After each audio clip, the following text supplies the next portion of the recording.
Today's video is sponsored by World of Warships, the free-to-play naval combat game that you have to try. More on them in just a bit. For much of the last few millennia, navies have been the most powerful forces on Earth. The ability for a nation to traverse the seas and project its force on foreign shores has always been a central focus in conquest and in warfare. However, in recent times, warships have begun to face opponents aside from other ships, namely missiles and torpedoes. Modern guided munitions pose a huge threat to the world's navies, as they can be fired from submarines, aircraft, or even from other ships, and they're able to deliver a lethal package at absolutely blistering speeds.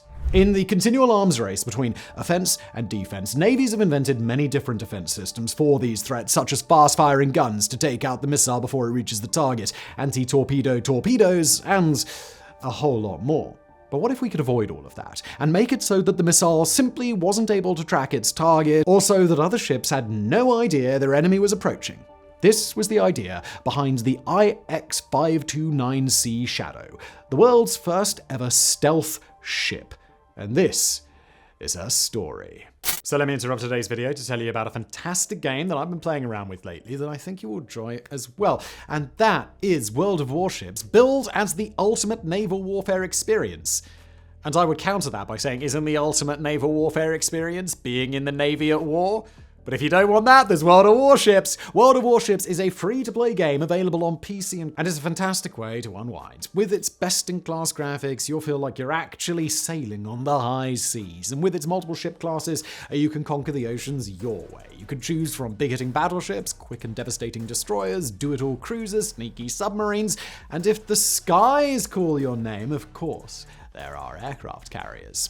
And what's more, the game's weather effects make each battle unique and change the tactics of the battle, and with World of Warships, you can command a massive naval fleet featuring some of history's most iconic vessels. Since launch, they've added over 500 ships across 10 nations. But the best part is that the game has a large active community that brings people of all types together. You can join clans to compete in competitive game modes and talk with fellow wargamers on their official Discord or discuss the game on their forum. And as I said at the beginning, it's available on PC and consoles, so you can enjoy the game's stunning graphics and engaging gameplay on any platform you like. So if you're ready to dive into the high seas, just go to the description below and click a link to download World of Warships. And don't forget to use the promo code Warships during registration to get exclusive rewards including doubloons, credits, premium account time, and a ship. Check out World of Warships and join me on the high seas. And now, back to today's video.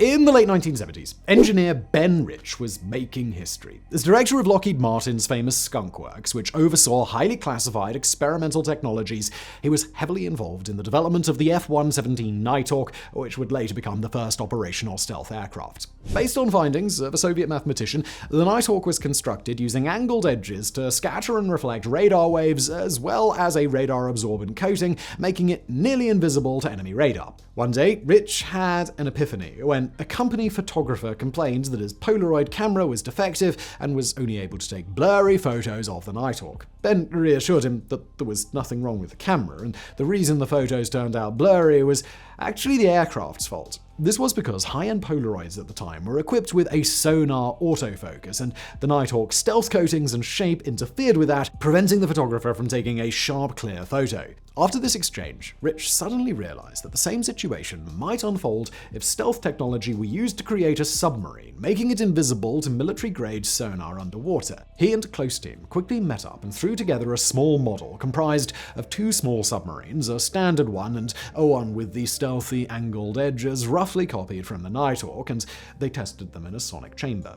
What they found was that even on this rudimentary scale model that they'd rather hastily built, the stealth version returns a sonar signature 3 orders of magnitude smaller than the standard model. An improvement 2 or 3 times stealthier would have been significant on its own, but this had been 1,000 times stealthier. Rich immediately knew that this was a groundbreaking discovery, and he immediately got his engineers designing blueprints for a full-scale stealth submarine. The first design that the team came up with was pretty much what you'd expect, a cylindrical-shaped submarine surrounded by an outer layer of angled reflective walls. Rich and his team took this to the Pentagon, hoping to impress the high-ranking naval officers and convince them of the project's potential. Surprisingly, though, the Navy had almost no interest in the project, with their main concern that the new submarine design sacrificed a significant amount of speed. Now, Rich tried to convince them that the stealth was worth the reduced speed, but ultimately, he didn't leave with a contract.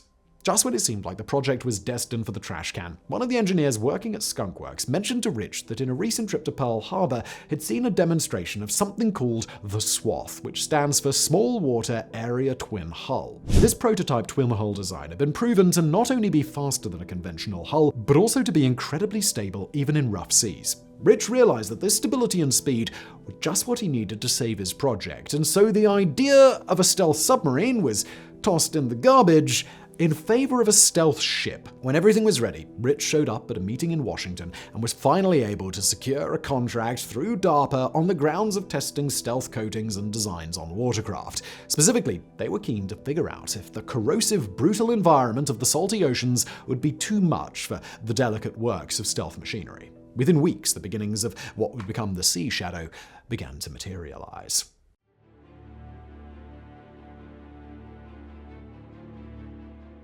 Before construction began on the final model, some more testing was necessary to perfect the angles and the stealth coating. For this phase of testing, the Skunk Works team packed up their equipment and set up a temporary facility in a remote part of eastern California near Death Valley. It was here, away from prying eyes, that the team assembled a large plastic swimming pool and set up a makeshift radar system. Now, because this was during the Cold War, the biggest threat to American ships was the Radar Ocean Reconnaissance Satellite, or RORSAT, operated by the Soviet Union.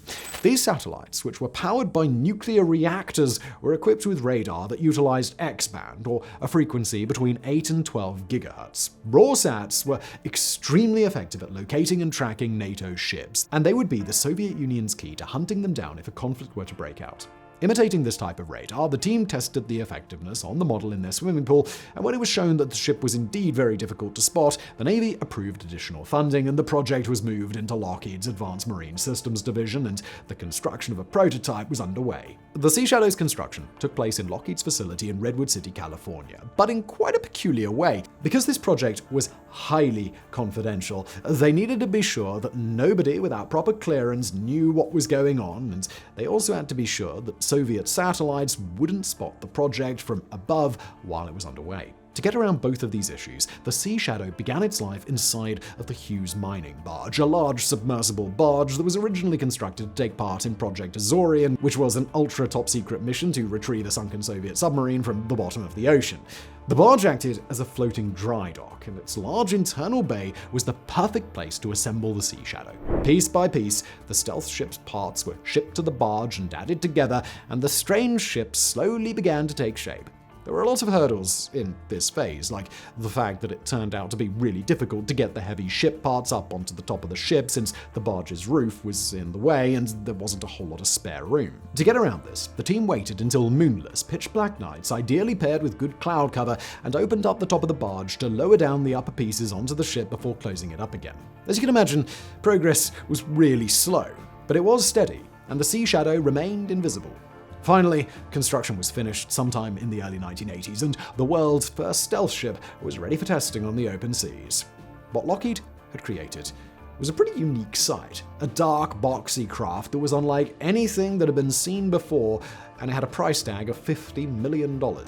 She had a length of just 50 meters, a beam of 21 meters, and the sides of the ship were angled at about 45 degrees for optimal radar evasion. And the twin-hull design, while a bit strange-looking, meant that the Sea Shadow was not only quick, but could also remain stable in rough seas. In fact, it was projected to remain stable even with waves as tall as 5.5 meters. Below the water, on each of the two hulls, was a diesel-electric propeller. The inside of the ship was rather small, with only 12 bunks, a refrigerator, a microwave, and a single table. This was because the ship was never intended to be mission-capable, and so the interior was equipped with just enough for the crew to use during testing. And the total crew was also intended to be minimal, as much of the Sea Shadow was built with the purpose of testing automation of various tasks to reduce necessary manpower. When she was finally seaworthy, all testing was done during night to further conceal the ship's existence. During the first trial runs, there was a big concern that the entire project had been a total flop when the Sea Shadow emerged from the floating dry dock and was quickly picked up by every radar pointed at her. To make things worse, she was much slower than expected, and she also produced a very large, very visible wake, making her even easier to spot from the sky. Turns out this was an easy fix though, because the propellers had been installed backwards, so they flipped those around and the ship began functioning as intended. For the next several years, the team continued to test the Sea Shadow and improve its design, and added new components that the Navy wanted to test, like automated balancing.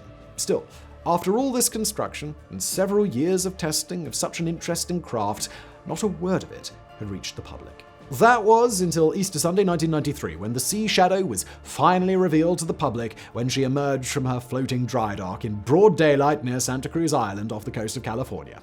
Soon after, she began active training with other aspects of the US Navy and blew their expectations out of the water. Not only was the Sea Shadow difficult to pick up on radar, but she was unbelievably stable in rough waters. During one training exercise, despite being in rough seas, you could supposedly place a Coke can on the table without fear that it would spill a single drop. The A-frame design with the twin hulls had just been a phenomenal success. Training continued with exercises in the San Francisco Bay near San Diego and much, much more, proving to be exactly what Ben Rich had dreamed up more than a decade earlier.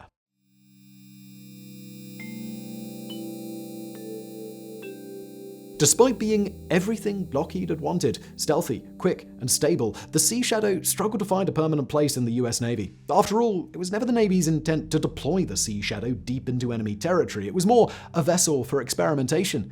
And when that experimentation came to an end, unfortunately, so did the Sea Shadow.